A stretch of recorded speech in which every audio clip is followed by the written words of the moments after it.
नमस्ते बच्चों, अपन ने चैप्टर नंबर फर्स्ट पढ़ा था भाषा। ठीक है, फर्स्ट चैप्टर था अपना भाषा और व्याकरण। ठीक है, व्याकरण में सबसे पहले अपनी जो था वो था भाषा और व्याकरण।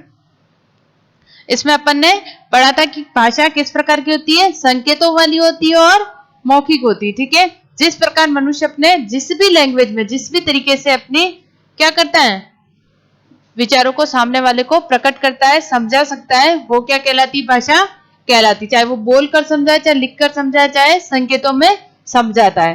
ठीक है, पहले अपन ने पढ़े थे पहले संकेतों वाली भाषा। ठीक है, कई जगह पर क्या होते हैं, संकेतों से अपनी बात समझाई जाती है। जैसे कचरा पात्र लगे हुए हैं या फिर कहीं धूम्रपान निषेध के बोर्ड लगे हुए हैं, तो बोर्ड को देखकर अपन क्या करते हैं, समझ जाते हैं कि यहाँ पर किसका संकेत है, कि यहाँ पर ये संकेत लगे हुए हैं, इसका मतलब यहाँ पर कचरा नहीं फेंकना है, यहाँ पर धूम्रपान करना उचित नहीं है। ठीक है, नेक्स्ट आते हैं अपन भाषा के रूप पर। ठीक है, प्रयोग के आधार पर भाषा के दो रूप दिखाए गए थे। पहला मौखिक भाषा। मौखिक भाषा मूल भाषा होती है। सबसे पहले अपन भाषा कैसे सीखते हैं, बोलकर। बोलकर अपन भाषा को क्या करते हैं, सामने वाले को समझाते हैं, या सामने वाले विचारों को सुनकर अगर अपन समझते हैं तो वो मौखिक भाषा का रूप कहलाता है। जैसे अगर भाषण है, वार्तालाप है, ये क्या है, भाषा के मौखिक रूप है। नेक्स्ट आते हैं अपन भाषा का लिखित रूप। लिखित रूप आप सभी रिटर्न करते हैं। ठीक है, आप बड़ी क्लास में हो तो आप सब क्या करते हो, लिखकर अपनी बात को समझा सकते हो। ठीक है, छोटे बच्चे तो क्या करेंगे, बोलकर ही अपनी बात समझाते हैं, या फिर रोकर, या फिर जिनके घर में छोटे बच्चे होते हैं तो वो क्या करते हैं, उनको रोकर अधिकतर बात अपनी समझाते हैं। छोटा बच्चा होगा तो वो रोकर ही समझाएगा। लेकिन जो बच्चा लिखना जानता है वो क्या करता है, अधिकतर अपने बात को लिखकर बोलकर समझाता है। ठीक है, लिखित भाषा यह भाषा का वह रूप है जिसमें मन के भाव को प्रकट लिखकर किया जाता है। ठीक है, यह भाषा का वह रूप है जिसमें मन के भाव लिखकर प्रकट किए जाते हैं तथा पढ़कर समझे जाते हैं। अगर आप लिखकर किसी को बात समझा रहे हो तो सामने वाले को भी क्या करना चाहिए, पढ़ना आना चाहिए। अगर सामने वाले को पढ़ना ही नहीं आता है तो वो क्या करेगा, आपकी बात को नहीं समझेगा। ठीक है, अगर आपका कोई फ्रेंड है जिसको पढ़ना नहीं आता है और आप लिखकर उसको क्या कर रहे हो, बात समझाने की कोशिश कर रहे हो, तो अगर उसको पढ़ना नहीं आता है तो क्या करेगा, वो आपकी बात समझेगा ही नहीं। इसलिए अगर जो सामने वाला लिखकर बात कर रहा है तो उसके आगे वाला जो बात समझना चाहता है उसको भी क्या है, पढ़ना आना चाहिए। भाषा के लिखित रूप की सहायता से आप प्रस्तुत पुस्तक को पढ़ रहे हैं। ठीक है, क्या कर रहे हैं, पुस्तक को पढ़ रहे हैं। किससे, इसके लिखित रूप से। ठीक है, अगर ये पुस्तक आपकी लिखी हुई है, रिटन है, तो आप क्या इसको पढ़कर समझोगे। ठीक है, अगर आपको पढ़ना ही नहीं आता है तो आप इस पुस्तक को समझ सकते हो, नहीं समझ सकते हो। क्यों नहीं समझ सकते हो, क्योंकि आपको अगर पढ़ना नहीं आता तो आप इस पुस्तक को नहीं समझ सकते हो। अब आपको पढ़ना लिखना आता है, इसीलिए आप क्या इस लिखित रूप को पढ़कर समझ सकते हो। आप भी क्या करोगे, क्वेश्चन आंसर लिखोगे तो हम पढ़कर ही उसको समझेंगे, उसके मीन्स को, कि वो सही है या गलत है। नेक्स्ट है आपका नीचे, यह भाषा का लिखित रूप बहुत महत्वपूर्ण है। क्यों महत्वपूर्ण है, क्योंकि आप लिखकर अगर अपनी बात समझाना चाहते हो, क्योंकि बड़ी क्लास में अपन जैसे जैसे आते हैं तो क्या होता है कि रिटन में ही अपना अधिकतर क्या होता है, वर्क होता है। ठीक है, आपके एग्जाम वगैरह भी किसमें होते हैं, रिटन में होते हैं। क्यों होते हैं, रिटन पेपर क्यों होता है, यह भाषा का निश्चित और स्थायी रूप है। निश्चित और स्थायी रूप मतलब ओरल आप बोलते हो तो आप उस लैंग्वेज को क्या कर सकते हो, चेंज कर सकते हो। ठीक है, एक बार आपने आंसर बोला कि मैडम ने क्वेश्चन किया कि भारत की राजधानी क्या है, अगर किसी बच्चे ने बोल दिया बॉम्बे, तो वो क्या कर सकता है, चेंज कर सकता है ना, अरे नहीं नहीं मैम बॉम्बे नहीं है, इसका तो आंसर क्या है, दिल्ली है। ठीक है, और जो लिखित रूप है, लिखित रूप क्या है, निश्चित भी होता है, स्थायी भी होता है। अगर आपने एक बार लिख दिया आंसर शीट में, अगर आंसर है कि भारत की राजधानी दिल्ली है, तो आपने अगर दिल्ली लिखा है तो वो करेक्ट है। ठीक है, अगर आप बॉम्बे लिख के आ जाते हो तो वो आपको मार्क्स मिलेंगे, नहीं मिलेंगे। क्यों नहीं मिलेंगे, क्योंकि आपने क्या लिखा है, आंसर रॉन्ग लिखा है। ठीक है, क्योंकि जो भाषा का लिखित रूप होता है वो कैसा होता है, निश्चित भी होता है और स्थायी भी होता है। यह भाषा को सुरक्षित रखता है और ज्ञान विज्ञान को भावी पीढ़ी को हस्तांतरित करता है। क्या करता है, भाषा को सुरक्षित रखता है। ठीक है, रिटन रूप में लिखी गई चीज क्या है, लॉन्ग टाइम तक क्या रहेगी, सुरक्षित रहेगी, प्रिजर्व रहती है। जैसे अगर अपनी रामायण है, महाभारत है, तो इनको अभी तो नहीं लिखा गया था, कब लिखा गया था इनको, बहुत टाइम पहले लिखा गया था। भागवत गीता जो बोलते हैं अपनी श्री कृष्ण ने कही थी, ठीक है।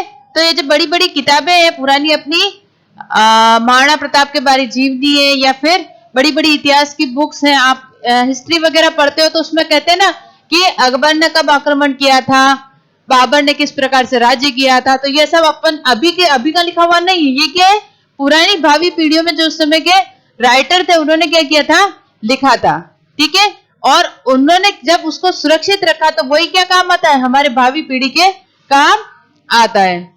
ज्ञान विज्ञान को भावी पीढ़ी को हस्तांतरित करता है। ज्ञान विज्ञान क्या करता है, भावी पीढ़ी को हस्तांतरित करता है। जैसे आपके जो साइंस के बड़े बड़े फॉर्मूले हुए, ठीक है, वो भी क्या है, पुराने जमाने में जिन्होंने इनोवेट किए होंगे उन्होंने क्या किया, इनको लिखित रूप में सुरक्षित किया, और वही क्या है आज आपको पढ़े जा रहे, ठीक है। अगर ग्रेविटी के फॉर्मूले का आविष्कार ना होता तो आप पढ़ते नहीं पढ़ते, ठीक है। इसका मतलब ये नहीं कि इनोवेशन से आप प्रिजर्वेशन क्या उन्होंने क्यों किया जो हमको पढ़ना पड़ रहा है, ऐसा नहीं होता है। उससे क्या होता है कि जो ज्ञान विज्ञान जो भी चीज पुरानी पीढ़ी ने हमारे लिए संभाल के रखी वो क्या हमारे आज के टाइम में काम आती है। ये भाषा को मानकता भी प्रदान करता है। मानक मतलब उनकी ग्रेडिंग करता है, ठीक है। कौन सी भाषा कितनी पुरानी है, कितना उसका क्षेत्र है, कितनी वो क्या है समृद्ध है, ये किस पर डिपेंड करता है, उसकी मानकता को बढ़ाता है, ठीक है, उसकी गुणवत्ता को बढ़ाता है। जैसे अपनी हिंदी लैंग्वेज है उसमें क्या है, कितने वर्ण है, कितने स्वर है, ठीक है। वर्णों में वापस स्वर अलग है, व्यंजन अलग है, संयुक्त व्यंजन अलग है, तो उसकी क्या होती है, क्वालिटी होती है। अपन मिश्रित वाक्य, कौन सी भाषा नहीं है वो अपने अंदर पुराने वाक्यों को भी शब्दों दूसरी भाषा के शब्दों को भी क्या है समेट सकती है, ठीक है। जैसे हिंदी भाषा है अपने, तो इसके अंदर अरबी फारसी के भी शब्द आएंगे, आपके उर्दू के भी शब्द आएंगे, इंग्लिश के भी शब्द आते हैं, ठीक है। जो बच्चे पढ़ते हैं अपन आगे पढ़ेंगे तो अपने जो हिंदी लैंग्वेज है इसने क्या किया है, सभी लैंग्वेज को आपस में क्या किया है, समेट लिया है, ठीक है। जैसे अपन कुछ भाषा के ऐसे शब्द हैं जो अपनी हिंदी लैंग्वेज में नहीं आते, फिर भी अपन ने क्या किया, उनको अपने अंदर समाहित किया। जैसे डॉक्टर, डॉक्टर किसका वर्ड है, हिंदी का तो नहीं है ना। हिंदी में तो क्या बोलते हैं, चिकित्सक, चिकित्सक बोलते हैं, चिकित्सक बोलते हैं, लेकिन क्योंकि अपनी हिंदी लैंग्वेज ने क्या किया, इसको समेट लिया है, ठीक है। तो अपन हिंदी में भी अपन इसको डॉक्टर लिखते हैं, ठीक है। स्कूल, स्कूल भी अपना क्या है, इंग्लिश वर्ड है, पर अपन स्कूल लिखते हैं, चलता है ना, राइट होता है। मैडम ऐसे थोड़ी ना बोलती कि नहीं स्कूल लिखा है इसलिए काट देंगे, विद्यालय ही लिखना आवश्यक है, ठीक है। दोनों में से राइट कौन सा लिखा बोला जाता है, स्कूल राइट है या विद्यालय राइट है। हिंदी लैंग्वेज में अपन बोलते हैं तो विद्यालय होता है, लेकिन इंग्लिश में तो स्कूल होता है। लेकिन दोनों ही क्या होते हैं, सही होते हैं। क्यों होते हैं, क्योंकि क्या है, हमारी हिंदी भाषा ने क्या है, सभी शब्दों को अपने में समाहित कर लिया। बहुत से वर्ड आगे अपन पढ़ेंगे वो क्या है, दूसरी भाषा से अपनी भाषा में आए। यह भाषा क्या है, मानकता भी प्रदान करती, मतलब अपनी गुणवत्ता बढ़ाती रहती। मानक मतलब किसी की ग्रेडिंग करना, ठीक है। आपके स्कूल में भी आपका मानक होता है ना, ग्रेड्स मिलती है, फर्स्ट क्लास की language, second class student, third class, ठीक है। कौन सबसे अच्छा ब्रिलियंट स्टूडेंट होता है उसको ए ग्रेड मिलती है, उससे कम को उससे बी, फिर उससे नीचे सी, फिर उससे नीचे डी। तो मानकता क्या होती है, भाषा की लिखित भाषा जो होती है उसकी मानकता भी बढ़ती है, ठीक है। उसकी क्वालिटी जो होती है वो भी बढ़ती है, ठीक है। अगर आप अच्छी राइटिंग में लिखते हो तो आपको अच्छे मार्क्स मिलते हैं, ठीक है। आप रफ वर्क करते हो तो आपको क्या रफ मार्क्स मिलेंगे। जैसे सूचना पट्ट पर दिनांक 13/3/2000 आगरा में वार्षिक उत्सव में भाग लेने के इच्छुक छात्र छात्राएं अपना नाम खेल अध्यापक के कार्यालय में जाकर संलग्न करवाएं, ठीक है। प्रधानाचार्य, अगर सूचना पट्ट पर कोई बात लिखी हुई है तो आपको क्या है, पढ़कर समझ में आनी चाहिए, ठीक है। अगर आपको पढ़ना ही नहीं आता है तो आप उसको समझ भी नहीं सकते हो। ये तो हुए अपने भाषा के रूप, किसके, भाषा के रूप। कितने होते हैं, मौखिक और लिखित भाषा, ठीक है।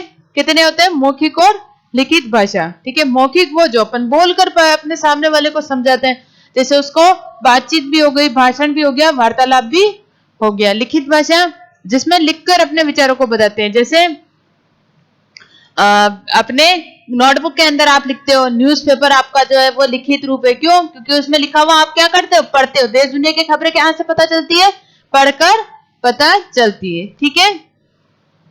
नेक्स्ट आता है आपका लिपि।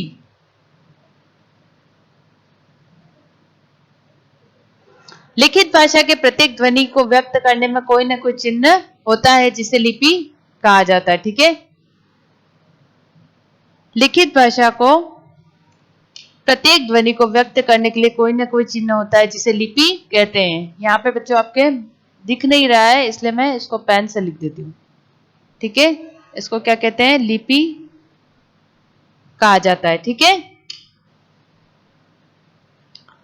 हर भाषा का अपना क्या होता है? एक चिन्ह होता है। ठीक है, जिसको अपन क्या करते हैं? चिन्ह को लिपि कहते हैं। प्रत्येक भाषा प्रत्येक ध्वनि को व्यक्त करने के लिए कोई ना कोई चिन्ह होता है जिसे लिपि कहा जाता है। भाषा में इन वर्णों की जो बनावट होती है अर्थात इन्हें लिखने का जो ढंग होता है उसे क्या कहेंगे? लिपि कहते हैं। क्या कहते हैं? लिपि कहते हैं। जैसे अ जो है आपका ऐसे बनेगा, आ के ऊपर ऐसी मात्रा लगेगी, छोटी की में ऐसी मात्रा लगेगी, ये सब का इनको लिखने के चिन्ह है। आपके जो वर्ण है वो क्या है? लिपि के चिन्ह जो है वो आपकी लिपि कहलाते हैं। हिंदी भाषा की लिपि देवनागरी है। ठीक है, हिंदी भाषा की लिपि कौन सी है? देवनागरी लिपि है। ठीक है, संस्कृत, मराठी और नेपाली भाषाएं भी देवनागरी लिपि में ही लिखी जाती है। इसके अलावा कौन कौन सी लिपि में? देवनागरी लिपि में कौन सी भाषाएं लिखी जाती है? संस्कृत, मराठी और नेपाली भाषाओं की जो लिपि है वो भी देवनागरी। इनका मतलब लिपि का मतलब जो इनके चिन्ह है, ठीक है, वो अधिकतर क्या है? हिंदी के जो चिन्ह है वो वर्ण जो है वो किसके सेम है? सबके सेम रहते हैं। मतलब सभी लैंग्वेज में क्या होता है कि एक ही प्रकार से लिखा जाता है। ठीक है, जैसे अगर मैंने यहाँ लिपि लिखा है तो लिपि क्या होगा? सभी जगह वहां पे भी सेम लिखा जाएगा। ठीक है, हिंदी भाषा की लिपि देवनागरी है और संस्कृत, मराठी और नेपाली भाषाओं की देवनागरी लिपि में ही लिखी जाती है। इस लिपि का विकास ब्राह्मी लिपि से हुआ। किससे हुआ है? ब्राह्मी लिपि से हुआ है। किसका विकास हुआ है? देवनागरी की लिपि का विकास ब्राह्मी लिपि से हुआ है। ठीक है, देवनागरी लिपि का विकास किससे हुआ है? ब्राह्मी लिपि से हुआ है।